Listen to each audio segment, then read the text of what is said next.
मोदी जी तो बोल रहे हैं कि सबका साथ सबका विकास और ना खाएंगे ना खाने देंगे, तो फिर भ्रष्टाचार कहाँ से हो रहा है सर? ये सब सुनने में अच्छा है, लेकिन हकीकत में ऐसा होता नहीं है कि वैसे तो हमें पता नहीं, लेकिन हमारा जो राज्य में है, जी। जो हमारा राज्य सरकार है, जी। वो दरअसल वो भी बीजेपी का ही है। जैसे कि हमारा जो प्रदेश में जो जितना ज़्यादा भ्रष्टाचार होके रखा हुआ है, अच्छा। उनको मिटाने के लिए सीबीआई और ईडी लगवाने के लिए हमने मांग किया था। हमारा प्रदेश में पैसा देख के वोट मारा जाता है। अच्छा। दोस्तों, अभी हम दिल्ली के रामलीला मैदान में हैं और आप देख रहे हैं कि यहाँ तमाम पोस्टर लगे हुए हैं और अरुणाचल प्रदेश से कुछ लोग आए हुए हैं और यहाँ पे धरना प्रदर्शन कर रहे हैं। किस लिए धरना प्रदर्शन कर रहे हैं? भ्रष्टाचार के खिलाफ। अरुणाचल ही नहीं, देश के हर एक कोने में भ्रष्टाचार जो है दीमक की तरह लग चुका है और देश को खोखला बना रहा है। उसी के खिलाफ ये लोग आए हुए हैं और आंदोलन कर रहे हैं। तो चलिए जानते हैं, कुछ लोग हैं हमारे साथ। उससे पहले नमस्कार, मैं आकाश कुमार। इस विषय में बात करने के लिए हमारे साथ एक भाई साहब है, इसी आंदोलन में आए हुए हैं। क्या नाम है सर आपका? जी, मेरा नाम तमे तोबिन। जी सर, किस लिए आंदोलन कर रहे हैं यहाँ पे? क्योंकि भ्रष्टाचार के खिलाफ। भ्रष्टाचार के खिलाफ। भ्रष्टाचार के खिलाफ। मोदी जी तो बोल रहे हैं कि सबका साथ सबका विकास और ना खाएंगे ना खाने देंगे, तो फिर भ्रष्टाचार कहाँ से हो रहा है सर? ये सब सुनने में अच्छा है, लेकिन हकीकत में ऐसा होता नहीं है कि वैसे तो हमें पता नहीं, लेकिन हमारा जो राज्य में है, जो हमारा राज्य सरकार है, जी, वो दरअसल वो भी बीजेपी का ही है। वैसे तो मेरा किसी पार्टी के खिलाफ नहीं है। हाँ। तो हमारा जो खिलाफ था वो भ्रष्टाचार का खिलाफ था। जैसे कि हमारा जो प्रदेश में जो जितना ज़्यादा भ्रष्टाचार होके रखा हुआ है, अच्छा, उनको मिटाने के लिए सीबीआई और ईडी लगवाने के लिए हमने मांग किया था। लगभग ये हमने हमारा जो प्रदेश से लेके पदयात्रा से लेके यहाँ दिल्ली तक का सफ़र, मैंने अभी दिल्ली में बैठा वाला हमारा अभी लगभग 5-6 महीना हो गया जी। तो हमारे मांगे अभी तक हमें दिया नहीं जा रहा है जी। तो वही है, मोदी सरकार से भी हमने बहुत बार कोशिश किया और हमने अपना मेमोरेंडम भी सबमिट किया। प्रधानमंत्री जी से भी हमने, प्रधानमंत्री को वहाँ में भी हमने मेमोरेंडम दिया। इसके बाद बीजेपी नेशनल प्रेसिडेंट को वहाँ में भी दिया, फिर प्रेसिडेंट को वहाँ में भी दिया। तो और हमारा होम मिनिस्टर जो आपका ये अमित शाह जी का, वहाँ में भी हमने ये मेमोरेंडम सबमिट किया। तो उनसे अभी तक हमें कोई रिस्पांस नहीं आया, लेकिन हम उम्मीद करते हैं क्योंकि ये सब जो आंकड़ा आप लिखे हुए हैं कि ये जो 12 जो सेक्टर है वहाँ पे इतना इतना भ्रष्टाचार, ये आंकड़ा कहाँ से लाया आप?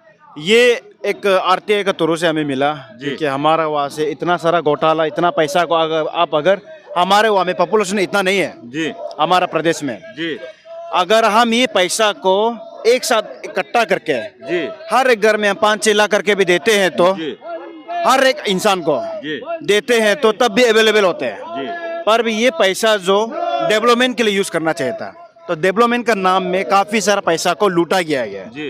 तो इस चीज को अगर प्यूरिफाई, किसने लूटा? किसने? हमारा मुख्यमंत्री ने। मुख्यमंत्री? हाँ, मुख्यमंत्री ने लूटा। इसको अगर किसने लूटा है किसने नहीं लूटा, ईडी और सीबीआई अगर लगवा देंगे उसमें साफ पता चल जाएगा लूटा किसने, उसमें साफ पता चल जाएगा। बस हमारा सरकार से यही विनती था, केंद्र सरकार से, कि आप हमें हमारा जो प्रदेश में जो धनराशि देते हैं वो धनराशि को गलत इस्तेमाल किया जा रहा है। हमारा जो मुख्यमंत्री, हमारे राज्य के जो मंत्री लोग हैं वो गलत इस्तेमाल किया जा रहा है।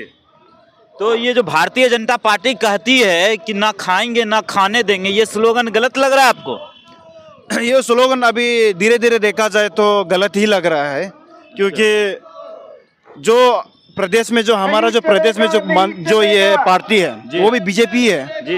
लेकिन हम ये नहीं कहता है कि बीजेपी को गलत है। बीजेपी हमारा प्रदेश में, हमारा इस जो भ्रष्टाचार है इसको तो सरकार ही कंट्रोल करेगी। आप हम तो करेंगे नहीं, सरकार ही करेगी ना। नहीं, वो बात तो है, लेकिन सरकार तो यहाँ से, सरकार को तो हमारा जो प्रदेश का सरकार है वो तो मांगते हैं कि हमारा वहाँ में ऐसे ऐसे डेवलपमेंट है, लेकिन और राज्य की केंद्र सरकार फिर डिक्लेयर करते हैं कि हमारा हमें कितना देना है। वैसे तो हमारे हमें बीजेपी सरकार आने का बाद में हमारा नोटिस में, स्पेशली नोटिस में बोलने से भी हमारा जो अरुणाचल प्रदेश में वहाँ हमें काफी सारा धनराशि दिया गया है, काफी बजट दिया है। उस बजट को अगर अभी तक देखा जाने से काफी सारा डेवलपमेंट हो जाना था, लेकिन डेवलपमेंट जीरो है। अगर आपको हमारा प्रदेश में अगर आपको डेवलपमेंट देखना चाहता है बोलने से आप एक बार आके देखिए हमारा प्रदेश में, स्पेशल कहीं उधर उधर जाना जरूरी नहीं है, कैपिटल में आए हैं जी। तो कैपिटल में कैसे है आपको पता चल जाएगा। ये रहा डेवलपमेंट।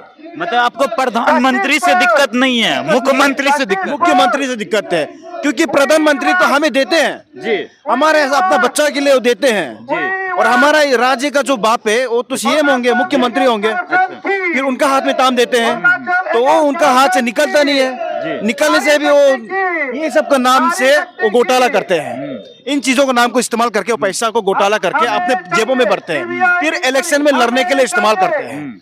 आप हमें विश्वास नहीं करेंगे, आप हमारा वो हमें हर एक आदमी को 1-2 लाख करके ये अंगूठा लगवाने के लिए वोट में, हाँ वोट में मतलब पैसा दे के वोट मारा जाता है हमारा वहाँ में। आपको लगता है आप लोग जैसे नहीं है, हमारा प्रदेश में पैसा दे के वोट मारा जाता है। अच्छा, मतलब कि लोग वोट गिराते नहीं है, कोई और गिरा देता है उसका वोट, कोई और गिराते हैं। जैसे कि आप दोनों मैं और आप एक कैंडिडेट है, आप बीजेपी का है, मैं ये कहूँ कांग्रेस का, और आप हम दोनों कंपटीशन करेंगे, पैसा कौन ज्यादा फेंकेगा और हमारे लोग उन्हीं का पास जाएगा। तो लोग भी तो आपके ना समझ है ना इस तरह से। सरकार तो हमारे लोग सीधे है ना, जो ज्यादा देंगे हाँ, क्योंकि उसका पैसा जा रहा है। आपसे अगर मैंने पैसा अगर 1 लाख ले लिया या तो 5,000 ले लिया, मैंने एक कैंडिडेट को 10,000 दिया, आपने 20,000 दिया, तो कैंडिडेट तो आपका पैसा ज्यादा जा रहा है बोल के लेकिन तो आप जाके लोग को समझाइए, क्या सरकार से मांग कर रहे धरना, लोग समझ जाएगी, सरकार बदल जाएगी, भ्रष्टाचार खत्म। सरकार पैसा फेंकना बंद करेंगे तभी ना लोग चुनेंगे। सरकार तो पहले तो पैसा लोग को समझाइए ना, अपने आसपास के लोग को कि पैसा पे वोट मत दो।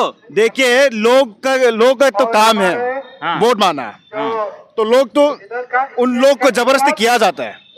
क्या जबरदस्ती अंदर जाके अंगूठा मरवा दिया ऐसे तो करते हैं, हमारा में कैप्चरिंग होता है, कैप्चरिंग वोट कैप्चरिंग करते हैं। मतलब कि बहुत ये आरोप है, कैप्चरिंग करते हैं। जैसे कि मैं एक सरकार हूँ, मैं एक कैंडिडेट हूँ, तो जो जिसको मैंने पैसा दिया उसका वोट मेरा हो गया, तो अंदर जाके मैं ही मारूंगा। मतलब कि उसी का आदमी जाके अंदर वोट उसी का ही मारेगा। आपको क्या लगता है आपका यहाँ का जैसे नहीं है, हमारा प्रदेश में कुछ अलग ही लेवल का चल रहा है। इसके लिए भी तो आंदोलन होना चाहिए फिर तो। हाँ हम बार बार करते हैं, और अभी भी हमारा वहाँ का एक भाई बहुत कुछ डिस्ट्रिक्ट से आपका वो पद यात्रा कर रहे हैं कि मनी कल्चर को हटाने के लिए, इस चीज को हटाने के लिए अभी भी कर रहे हैं। लेकिन हमारे इसमें घूम फिर के हमारे लोग भी खराब देते हैं। लेकिन जबकि आपको सामने वाला दे रहा होता है तो मजबूरन तो लेना पड़ता है, नहीं लेने से पैसा ले लीजिए, वोट मत दीजिए। पैसा देके वोट, अगर पैसा लेने के बाद भी अगर वोट देंगे, वोट नहीं भी देंगे, दोनों तो फेंक रहे हैं ना, दोनों पार्टी पैसा फेंक रहे हैं, तो दोनों से पैसा ले लीजिए और आपको जो अच्छा लगे उसको वोट। तो आ ही नहीं रहे ना, पैसा तो ले रहा है लेकिन डेवलपमेंट तो नहीं आ रहा है ना। पैसा नहीं भी लेंगे तभी डेवलपमेंट नहीं आएगा। मतलब कोई भी सरकार डेवलपमेंट नहीं कर रही है। देखिए पैसा लेना तो हमारा ये वहाँ में अभी 2000 ये आपका 2011 से ले लीजिए, वही से सिर्फ पैसा लेना शुरू किया था। लेकिन उससे पहले तो हमारा जो जैसे कि हमारा पेरेंट्स का समय में 90s में 80s में 2000 में, उसमें तो उस समय में तो 2000 से लेके आपका 2009-10 तक तो पैसा का कल्चर चला ही नहीं। तो ये जो है सरकार इतने दिन से आप कर रहे हैं, 4-5 मंथ हो गया लगभग, आपने बताया, सरकार तो अभी तक सुनी नहीं। क्या लगता है सरकार सुन लेगी आगे चल के? उसका तो दुनिया तो अभी उम्मीद पे कायम है। उम्मीद अच्छा, अगर कुछ अल्टीमेटम दिए होंगे ना कि इतना दिन तक नहीं सुनेगी तो फिर कुछ आगे करेंगे। देखिए वो चीज़ हमने अपना प्रदेश में हमने किया है, अपना स्टेट में किया है। हमने धरना वहाँ पे पहला धरना हमने 7 दिन का किया था, 7 डेज का। फिर मैंने 7 दिन का फिर और एक्सटेंड मांगा। तो ऐसे कर करके हमने वहाँ पे 1 महीना लगभग 28 डेज मैंने धरना बैठा। फिर मेरा जो अल्टीमेटम था, अगर आप हमारा बात नहीं मानेंगे तो हम पा दिया था करके हम दिल्ली के राजनीति इंडिया की राजधानी में दिल्ली में जंतर मंतर पे में बैठेंगे। तो मैंने ऐसे कुछ अल्टीमेटम दिया था, तो अल्टीमेटम को बात को माना नहीं है।